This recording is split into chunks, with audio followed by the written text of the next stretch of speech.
pagi Bapak Ibu Saudara sekalian dikasih dalam nama Tuhan Yesus. Pagi hari ini kita merenungkan satu bagian firman Tuhan yang terdapat dalam Kisah Para Rasul pasal yang ke-16 ayat yang ke-25 dan 26. Tetapi kira-kira tengah malam Paulus dan Silas berdoa dan menyanyikan puji-pujian kepada Allah, dan orang-orang hukuman lain mendengarkan mereka.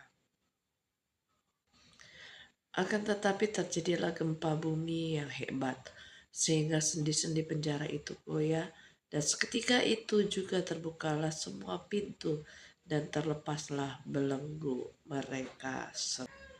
Dalam pasal ini penuh dengan peristiwa yang sangat luar biasa. Tentunya juga di luar akal sehat kita ya. Nah, dimulai dari penginjilan yang dilakukan oleh Paulus dan Silas. Kemudian ada penolakan ke Asia. Juga ada mimpi tentang orang Makedonia. Dan akhirnya Paulus dan Silas mereka tiba di Filipi. Namun justru di tempat itulah mereka dipenjarakan karena mereka memberitakan Injil. Bapak Ibu Saudara sekalian, Paulus dan Silas ini dipenjarakan karena tidak ada kesalahan dalam diri mereka. Tetapi mereka dipenjarakan oleh karena mereka memberitakan kabar baik yang seharusnya orang-orang di saat itu bisa mendengarkan kabar baik. Nah, Bapak Ibu Saudara sekalian, yang menarik dari kisah ini adalah saat di penjara Paulus dan Silas itu tidak mengeluh, tetapi mereka berdoa dan memuji Tuhan. Nah, Bapak Ibu Saudara sekalian, ayat ini sungguh sangat berarti buat saya, di mana bahwa kadangkala ketika saya pribadi menghadapi masalah, sulit untuk menyanyi, sulit untuk berdoa. Nah, tetapi kita belajar pagi hari ini, di mana Paulus dan Silas begitu, kalau secara manusia begitu tertekan, secara manusia mereka begitu ada masalah yang bukan karena kesalahan mereka, tetapi mereka tetap memuji memuliakan nama Tuhan. Dan Tuhan pun bertindak atas pujian dan penyembahan yang dilakukan oleh Paulus dan Silas. Apa yang terjadi? Gempa bumi terjadi.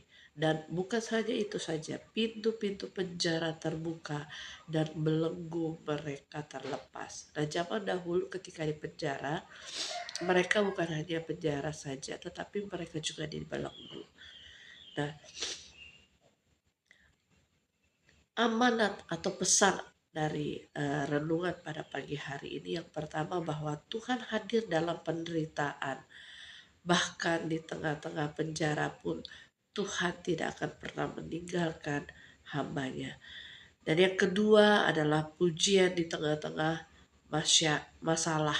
Ya, pujian di tengah-tengah masalah mengundang kuasa Tuhan. Dan yang ketiga, Tuhan memakai penderitaan untuk membawa keselamatan bagi orang lain. Nah, kepala penjara di sini diselamatkan oleh karena kesaksian hidup Paulus dan Silas. Nah, Bapak Ibu Saudara sekalian, 3 pesan besar dalam renungan ini. Yang pertama, Tuhan hadir dalam penderitaan. Yang kedua, pujian di tengah masalah mengundang kuasa Tuhan. Yang ketiga, memakai penderitaan untuk membawa keselamatan bagi orang lain. Sudahkah 3 pesan ini ada di dalam diri kita? Atau bahkan kita ketika menghadapi masalah, kita malah semakin menjauh dari Tuhan. Nah, Bapak Ibu Saudara sekalian, aplikasinya dalam kehidupan kita sehari-hari adalah di saat kita mengalami kesulitan atau merasa terpenjara, tidak ada jalan keluar, jangan menyerah atau bersungut-sungut. Belajarlah memuji dan berdoa. Percaya bahwa Tuhan akan membuka jalan. Nah, Bapak Ibu Saudara sekalian, firman Tuhan ini memesankan kepada kita bahwa apapun keadaanmu, teruslah memuji Tuhan, maka Tuhan akan menyatakan kuasa-Nya. Selamat pagi, selamat menikmati hidup. Tuhan Yesus memberkati. Shalom.